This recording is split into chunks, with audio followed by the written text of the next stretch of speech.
Good morning. Good morning. Good morning.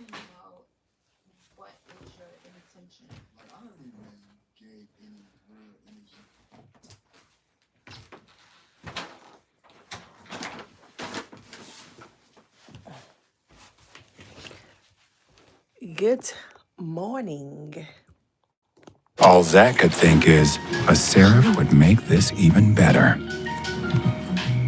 Where y'all watching? Wherever the road takes you, take Pocky. Something in the back. Morning. All Zach could think is, a serif would make this even better. Do y'all hear that? Is it an ad? Where y'all watching? Wherever the road takes you. Okay, maybe now. Okay. Good morning. I was just trying to finish watching episode 2. I just got to the part where they're actually about to do the elimination, so I haven't seen the complete full episode, but we here now, right? So wipe off my camera a little bit. That's a little bit better, right? Good morning, Nene.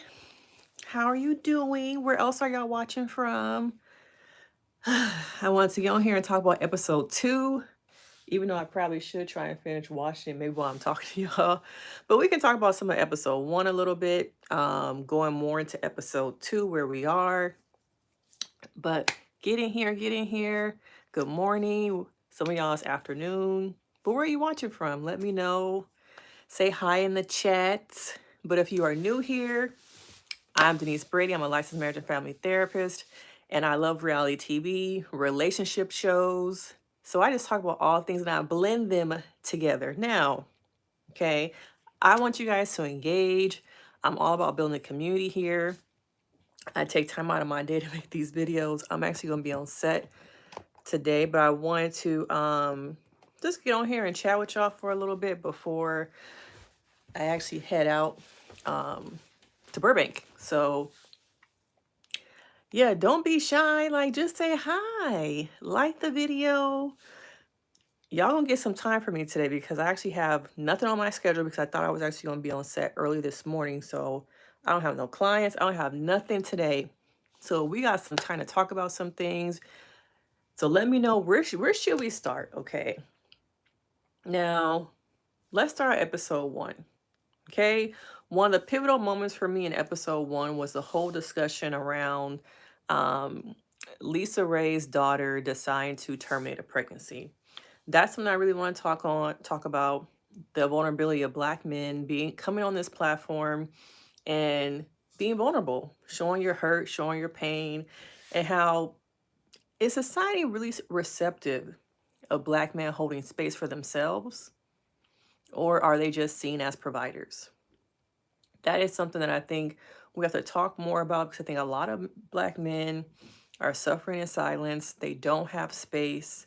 The world does not provide them for space more than just to be providers. So I'm enjoying that we're starting to break the wall down and see more of that. But at the same time, I'm not quite sure if people are really receptive of Black men being deep, vulnerable, and sharing their truth. But let's talk about the conversation between LisaRaye and Norman. Now, I did pick up on episode 2 of her and her daughter having a conversation, so we could talk a little bit about that today. But let's talk about that conversation with Norman. So upon arriving, they're introduced to the first 7 men. And so Lisa's like, I know I didn't see him somewhere before, okay? But I don't know where. Maybe it's just me. And so over time, he introduced himself as Norman. Okay. Now I know where I know him from. He used to date my daughter. And so she asked him on a date. And I'm like, okay, where's this really going? And so they have this date, but really it's about let's clear the air. What happened with you and my daughter? And now, should it have even gone to that point where she had a conversation with him on camera? See, that is my question. Because the conversation got very deep. And I'm wondering about people's privacy. I'm worrying about would her daughter have want that information shown on the show? Okay. So, hi, Truth Seeker. Welcome back. We just about to get some things. You came just in time, just in time. So let me see if I can turn on like another light. 1 second, y'all.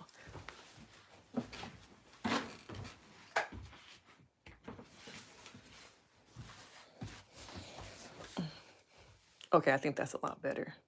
Okay. So she pulls Norman aside. They're on a date with another gentleman. And so her and Norman have a one-on-one conversation. And so she wants to know, what happened with you and my daughter? Y'all was dating. Y'all seem like y'all were going so well. And Norman is like, you. What happened to us was you. Okay? And so, what you mean, me?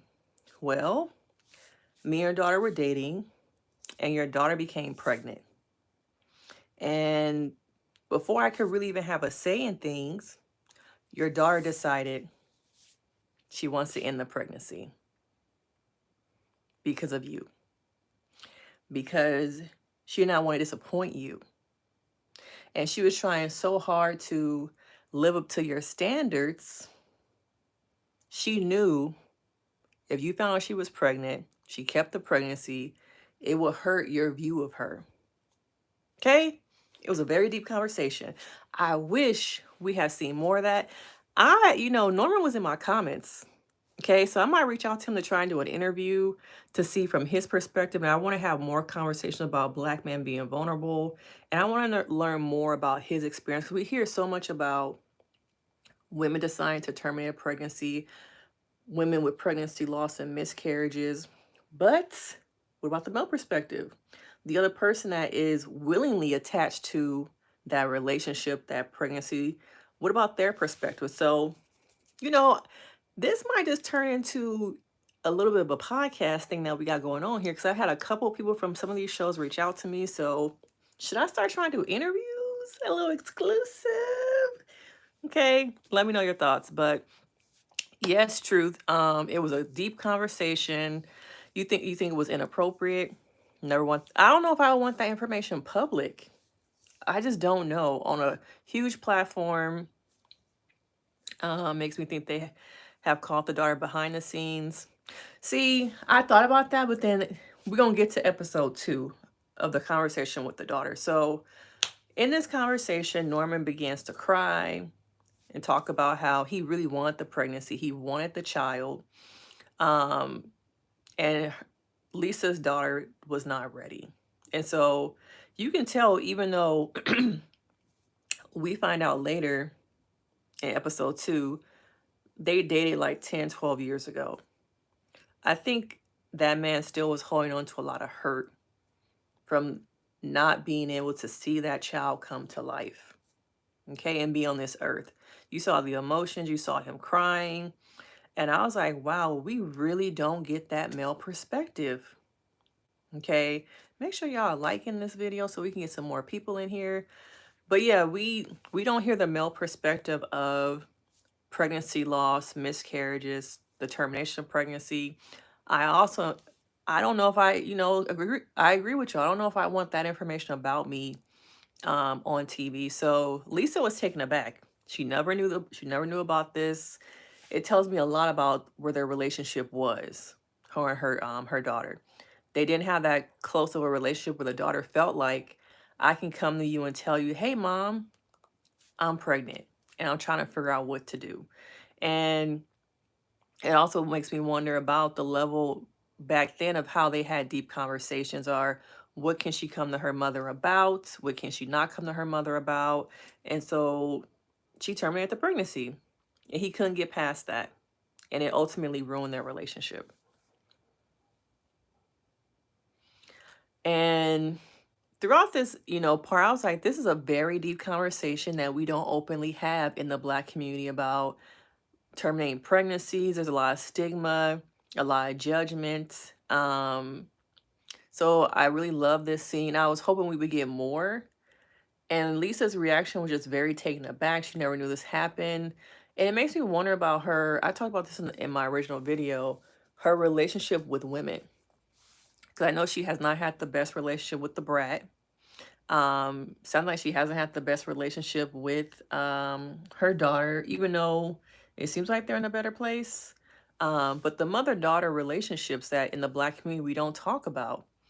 To know that you cannot come to your mother about something so life-changing says a lot.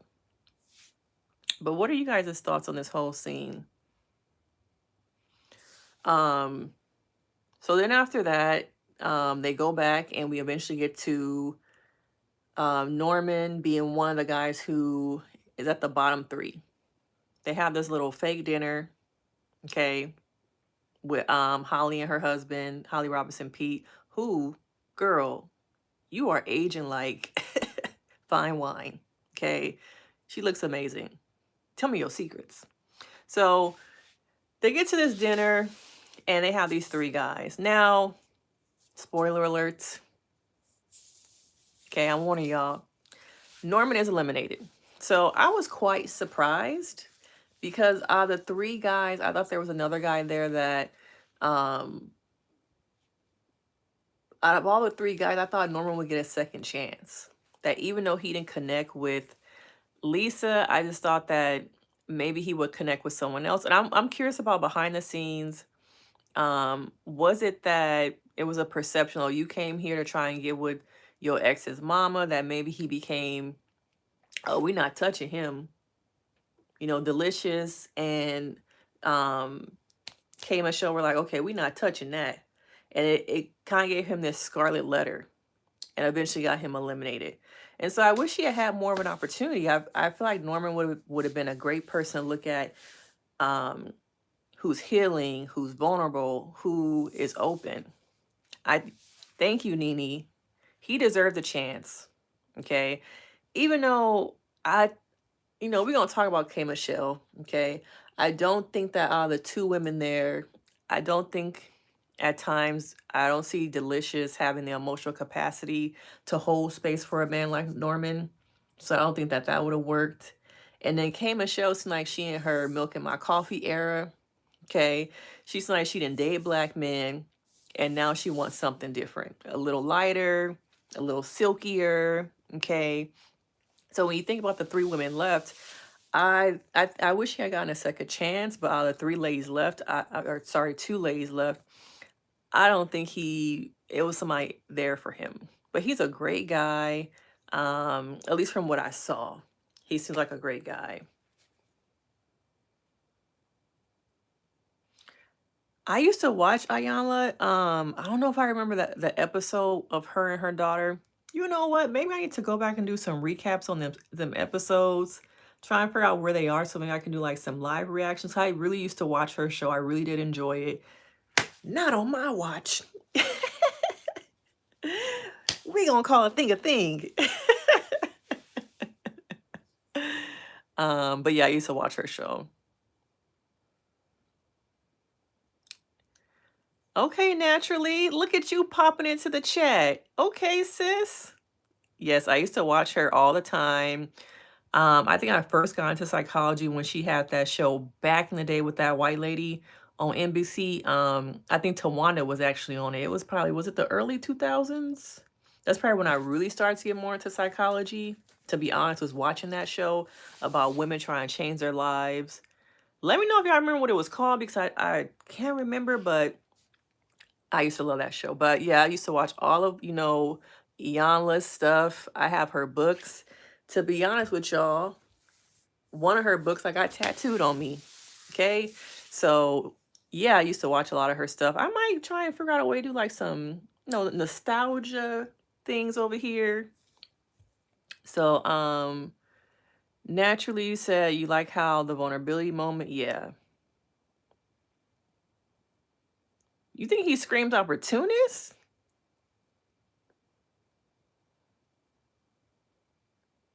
I don't think I didn't get opportunist. I think he was confused.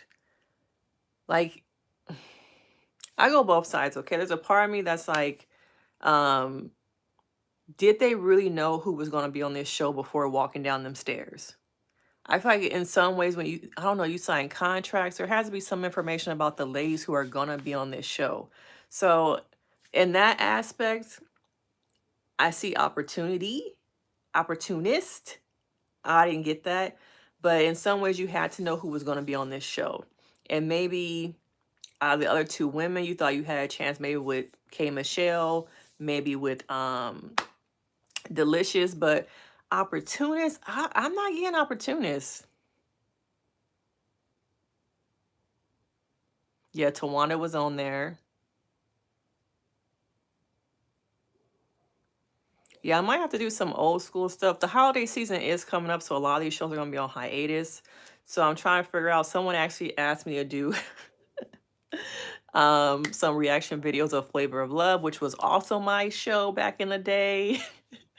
Like all that stuff, Charm School, For the Love of Ray J, Chance of Love, all that old VH1 era, that was my era. Okay. So maybe, over the holiday season between Thanksgiving and the New Year, I might try and do some more stuff from like old school VH1 days. What's it called, Starting Over? I did like it. What was I doing? And what was I like? Early 2000s? What was, somebody tell me what year was that show on? Because I was like, did I have any right watching that show? But yeah, I might do some recaps on that. So yeah, he gets eliminated. I don't see him as an opportunist. I feel like he was maybe confused, got caught up in the situation. But once again, I might reach out to Norman and do a little interview so we can get some more information about what was really going on now. So he gets eliminated. So that's pretty much what I want to talk about from episode 1. Unless there's other areas, let me know in the chat. So going into LisaRaye and her daughter, we get to episode 2. Now, in episode 2, we see Lisa call her daughter after eliminating Norman. And she's like, girl, first of all, when she picked up the phone and she just couldn't wait to spill the tea. How are you? Good morning. How are things going since I've been on the show? Maybe they did all that and I didn't see it, but it was just like a quick, like, guess who here? Who? Mama, just say it. You got me scared now. But who? Norman. Norman? Yeah, girl. And he said you had an abortion. No warm up. No, are you comfortable with this being said? I was like, Lisa, come on now. Come on. Can we pump the brakes a little bit? So then Lisa is, asking her daughter, like, he gave me some information I didn't know about. You had an abortion? And you could tell. See, this is when I knew that it was not a pre-planned phone call. Her daughter's reaction was shock, I think a little bit of embarrassment, and she was taken aback. That to me seemed like a natural reaction. Yeah. But Mom, that was like 10, 12 years ago. Like, we are in a better space. Back then, yes, I feel like I cannot come and talk to you about these things. But that was 10, 12 years ago. The person I was back then, I've grown a lot more. Our relationship has gotten a lot better. I'm in a better place. Okay? But I wish that it was more of a, I don't know, it just felt like rushed. Girl, let me tell you the tea. Are we mother and daughter? Or are we friends? And maybe it's just that as you get older, you have a different relationship with your mother when it's more like more friendship based. But that conversation felt like two girls kikiing and not the level that I would expect of finding out some pivotal information about your daughter on TV. And then telling her on TV once again, I heard you had an abortion. Okay. What do y'all think about that? So let me look at these comments. Yeah, it revealed a lot. What do you think about that phone call in episode 2?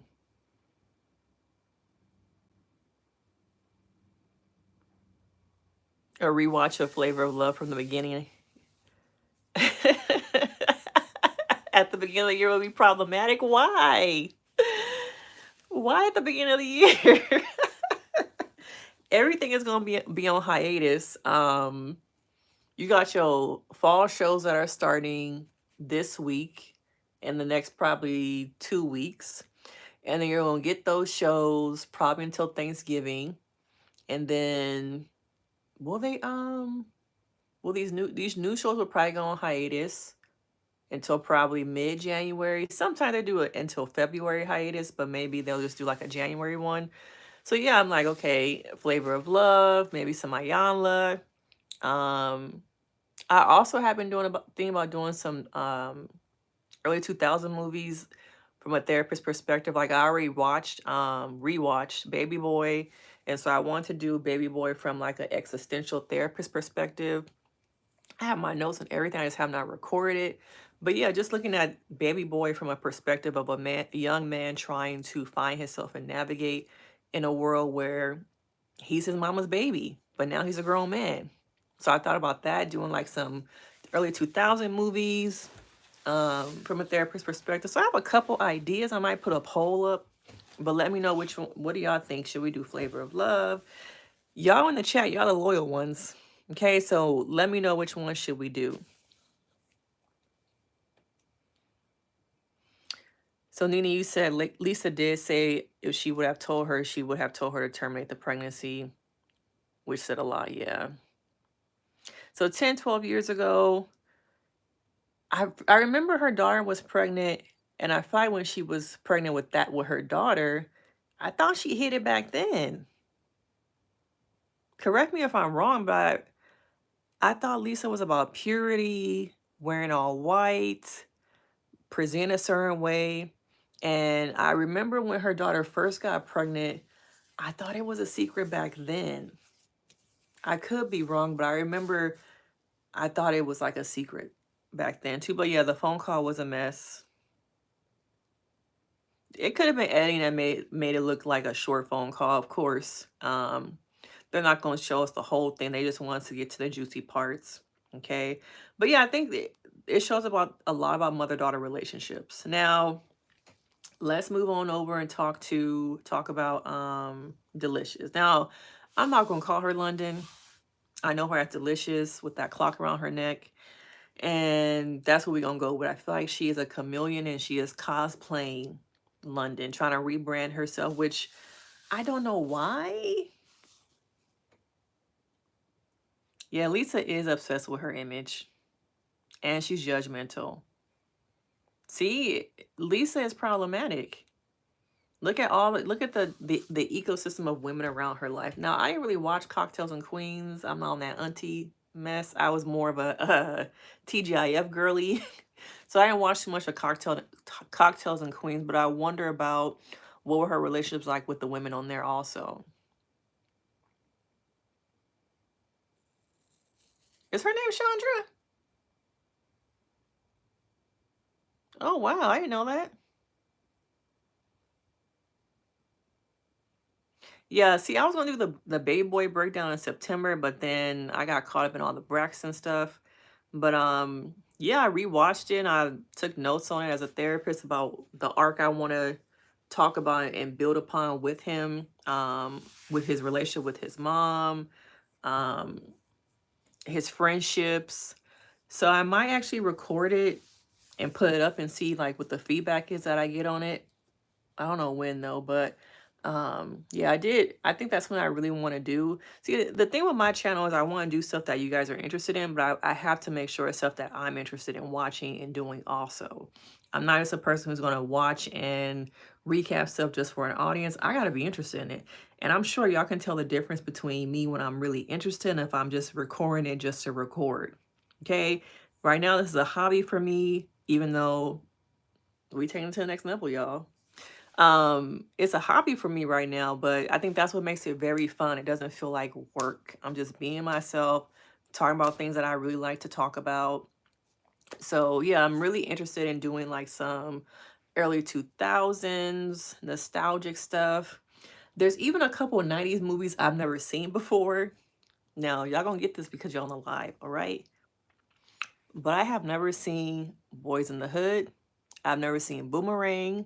Some of those more popular movies from the early 90s, mid 90s, I have never seen. So maybe I can do some kind of therapists I've never watched before, something like that. But they're, growing up, I was more into reading, so I wasn't really into watching some of these movies. So yeah, some of this I've never watched before. Yes, Nene, I've never seen Boys in the Hood. I've never seen Boys in the Hood. I've never seen Boomerang. What are some other ones I haven't watched before? Of course, I've seen Way in the Exhales. Yeah, I know those are classics. So maybe since I've never watched them before, like watching them from a perspective now, of me being in my 30s, might be good to kind of get that recap reaction. But yeah, I have never seen Boys in the Hood, y'all. Don't judge me. Don't judge me. It's a judgment-free zone. um, but yeah, some of those classics. But yeah, going back to Delicious. Now, y'all know I support Black women. I really do. But sometimes when I look at her, I'm trying to figure out, who is she? Who is Delicious Sandra?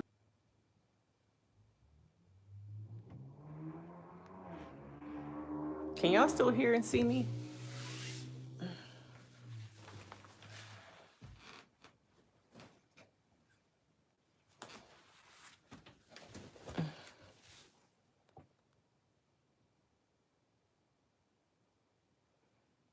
I don't know why, but my screen is frozen. I can still see y'all chat, but on my end, the screen is frozen. Yeah, what happened? Maybe because somebody called me.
Sorry, I had put on mute when I turned my phone do not disturb.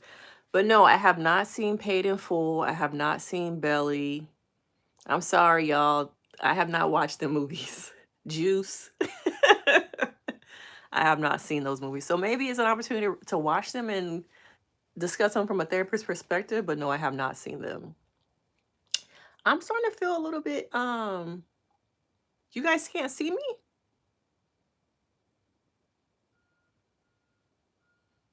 Can y'all see me?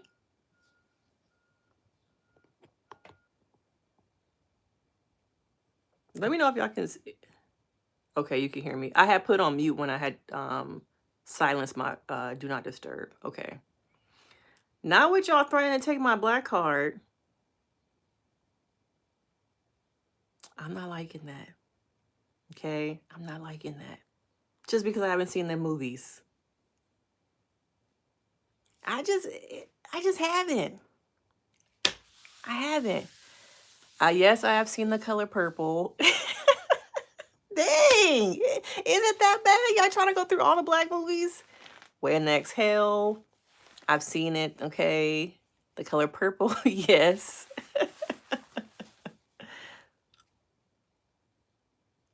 Nene, okay, don't make me block you, okay? You acting up in the chat today. I didn't really grow up watching a lot of movies. And then half the time, like, our cable and stuff was like cut off.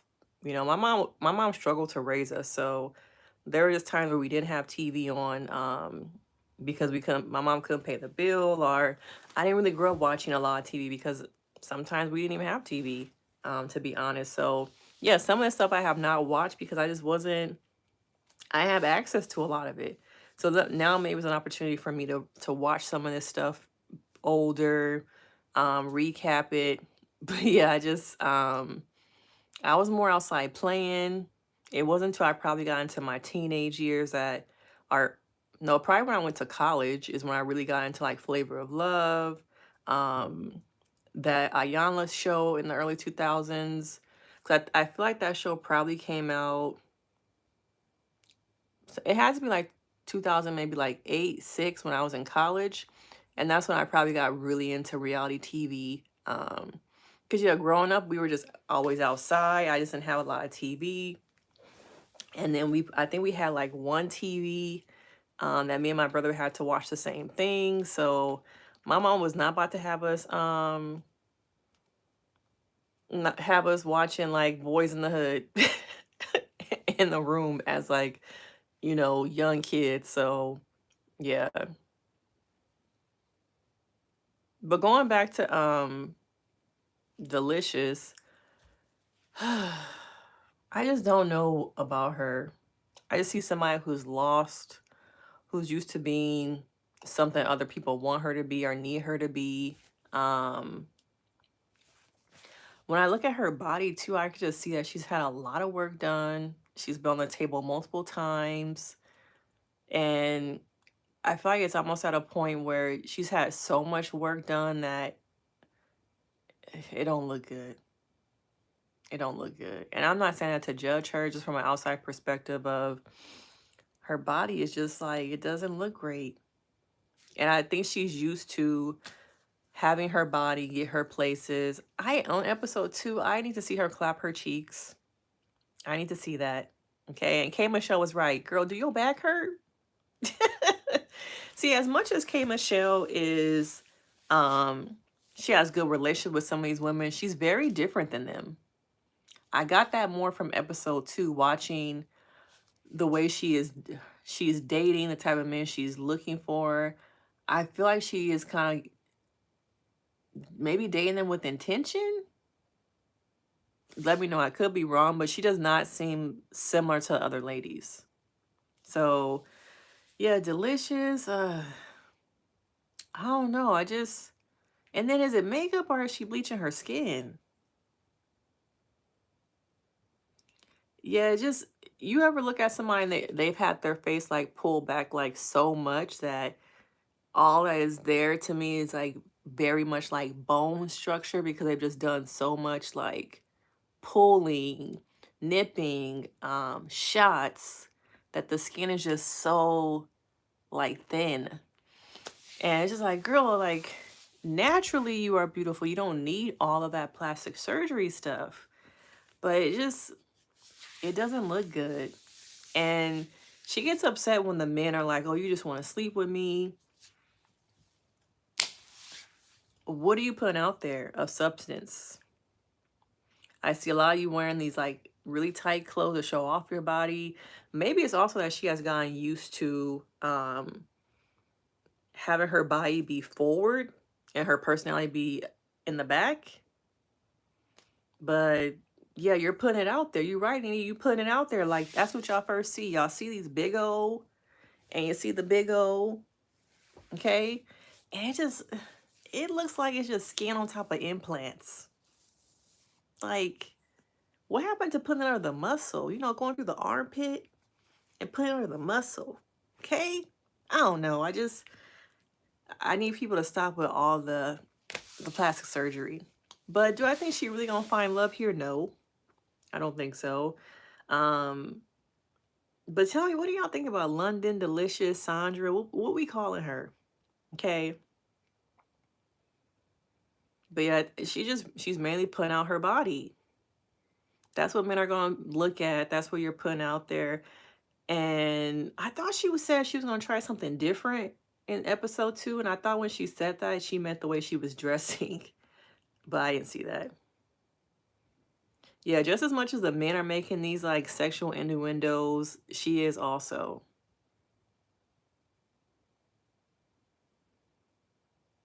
I think she's so used to being delicious that it's hard for her to make the move to London. Delicious delusional. Yeah, she is delusional. Um, so now going into K Michelle a little bit. K Michelle is a lot different than when we have seen her in the past. I feel like she's calmed down. I really don't see her in the public as much. She really wants a soft life. Maybe a farm life, maybe just somewhere off the grid. Her son is I think she said, was he mid-20s or did he just turn 21? Somewhere his 20s. So I think she's trying something different with dating. I could tell, this is just my outside perspective. She has dated a lot of black men. She's done that thing. She's been through hurt. She's been through trauma. Remember when people thought she was lying about Memphis being abusive and hitting her, and it all came out to be true that he was abusive? Yeah, Kay is really in her country girl era. I can see it. And I ain't mad at her either. She's like, I'm tired of this. Put me on the farm, give me some goats, give me somebody with a man bun, okay? And we can go milk these cows together. But yeah, she does seem done with black men.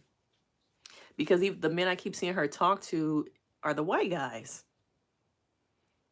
I just, even though they're not saying it, but it just feels like she wants a white man. Nothing wrong with that. But I just noticed that she is dating with more intention and asking different questions than I'm getting from Lisa and Delicious. Now, let's talk about, episode 2 where her and Delicious kind of go at it. Now, I have not watched who gets eliminated yet, so I'm just at that part of the episode. But okay, this situation between her dating this white guy and Delicious semi-dating them. Let me look at some of these comments. She 46? I did not know she was 46.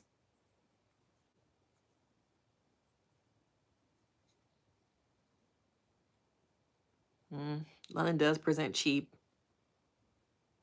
Is Zach the white guy who kind of comes off like, was he a pastor? Is he a pastor? So if his name is Zach, yeah, they both, Zach, I think when he was put in the bottom 3 in episode 1, it felt like he came back and was like, okay, do you not want me? Like, why was I in the bottom 3? Okay, if you don't want me, then I'm gonna move on and try and see if someone else is interested in me. And so he talks to Delicious. They go on a date.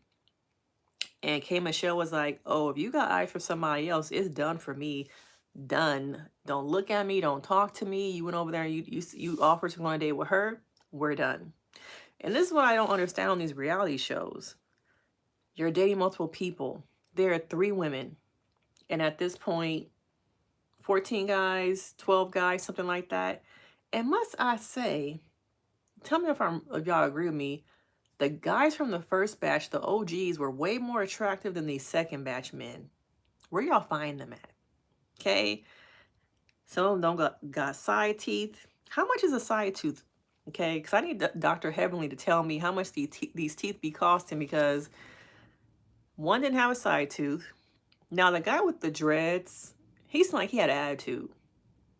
And let me know, what is the new trend when men wearing pearls?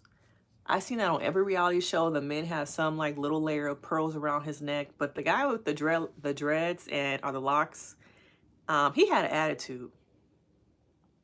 Okay, he had an attitude.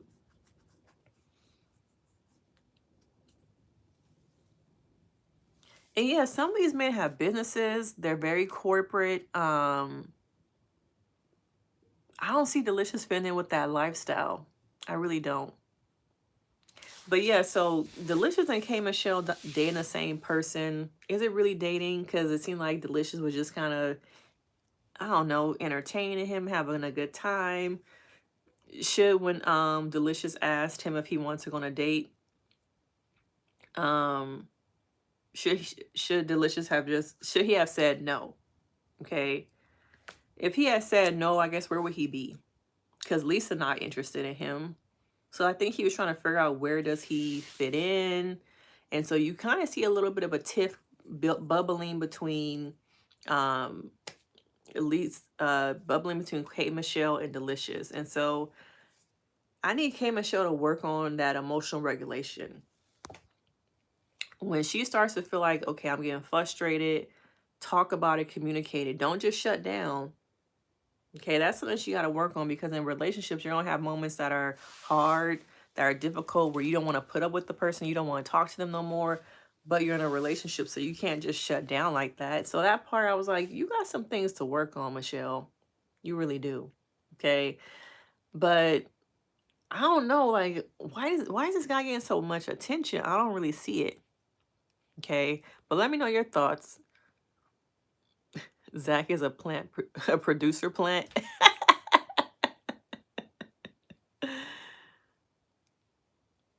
Is he a producer? Is he a plant? They got so many men. Like, why would they need a plant though?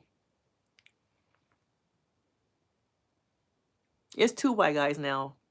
Okay, Zach is the OG white guy, and then the other white guy is the one that was adopted, who came in batch two.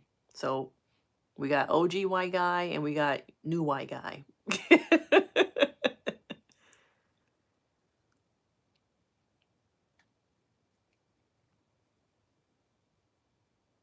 Okay, Ben is a new white guy. His crooked teeth. They not crooked, they're crammed. Okay. Let's use the right descriptor. Crammed.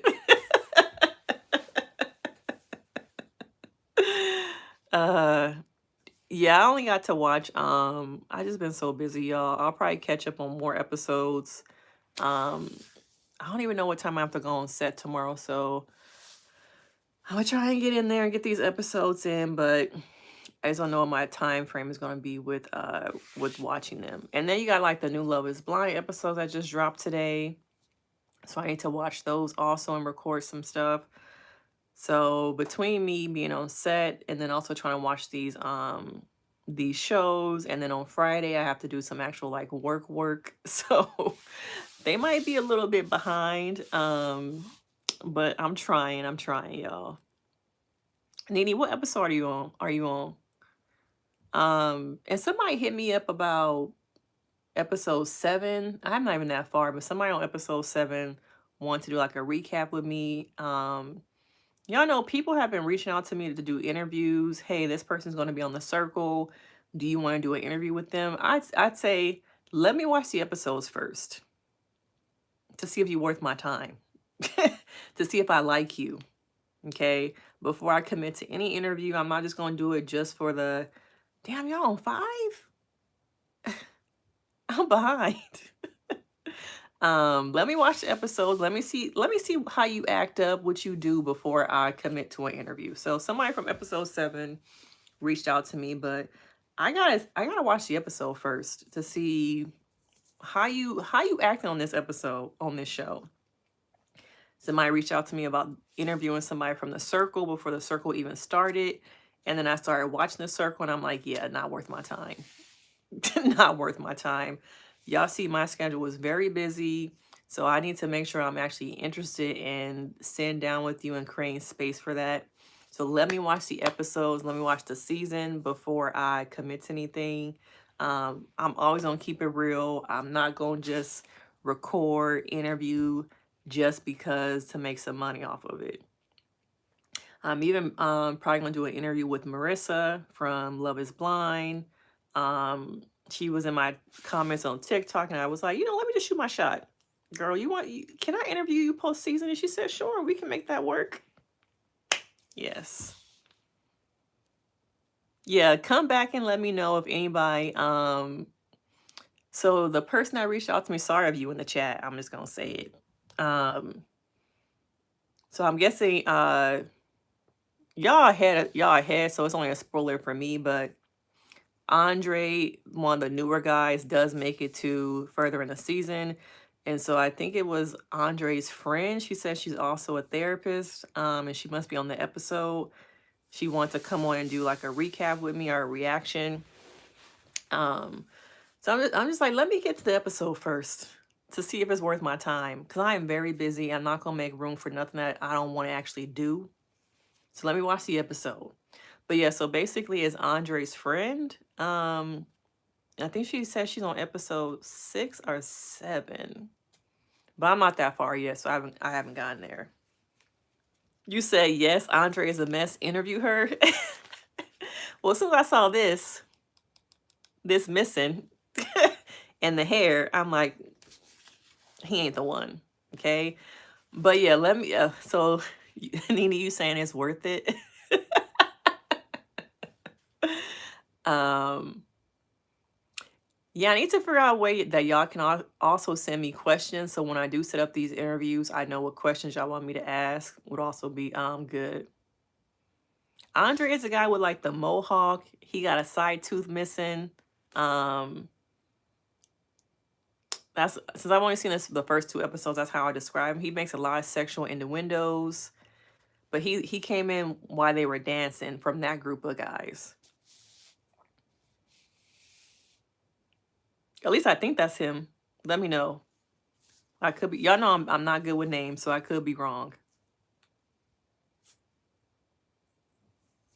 But yeah, she said that she wanted to do a reaction video with me. So let me get to the episodes and see see what it is.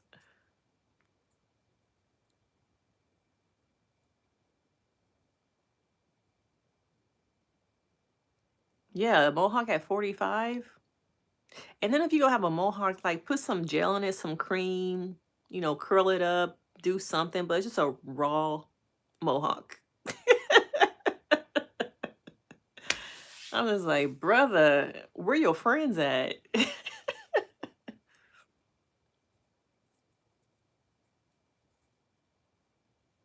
Now let's talk about Lisa Day and the guy from Dallas. Now when she said, I ain't with that all that AI, I'm like, girl, you showing your age. He is in tech. He is the future. Okay, AI is the future. And soon she was like, no, AI is taking over too much. I'm like, Lisa, how old are you? You are showing your age right now. Is Lisa Gen X? Or is she a baby boomer? Because she was showing her age.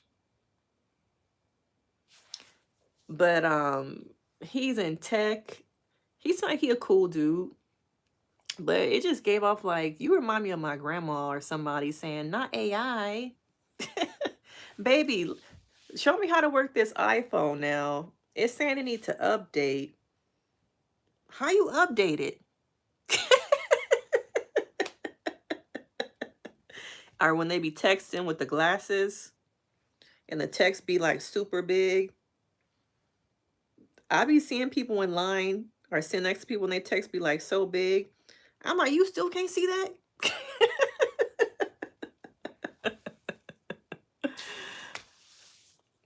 Okay, Lisa is a baby boomer. Makes sense, makes sense. Makes so much sense. Okay. And he's sitting there like very calm, but you could see he was like, oh my God. Like, you could just see him like, here we go. You want them. But tech is big. Like, that means he has a solid business, career, whatever it is in Dallas, he is doing it. So, but yeah, these are just any other things y'all want to talk about regarding these first 2 episodes. I know that y'all are further ahead than I am. Sorry.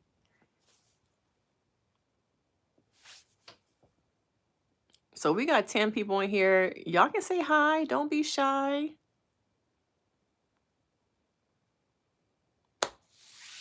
But yeah, these are just my thoughts on the first 2 episodes. I hope to watch more in these coming days. There's just right now they just release so much TV at the same time. Like I still need to. Are we on the last episode of Reasonable Doubt, or do we got one more? Did the last one come out? Does it come out this evening, or is it next week? I want to recap that.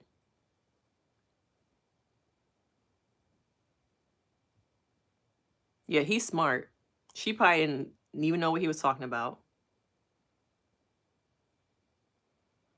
Okay.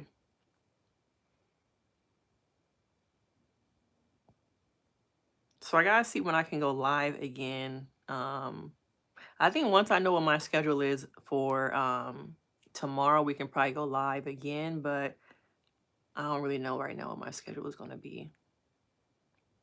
So, but I appreciate you guys always as usual. Okay, Nene, Thank you, Naturally, for joining. True Seeker was on here before. Maybe they had to jump off. But I appreciate you guys. I'm about to start heading out to Burbank, so I can just be in the area. Hopefully traffic is not an hour and a half. Okay, but I want to get out there early so I can kind of just relax a little bit, practice my lines. But once again, thank you guys for joining.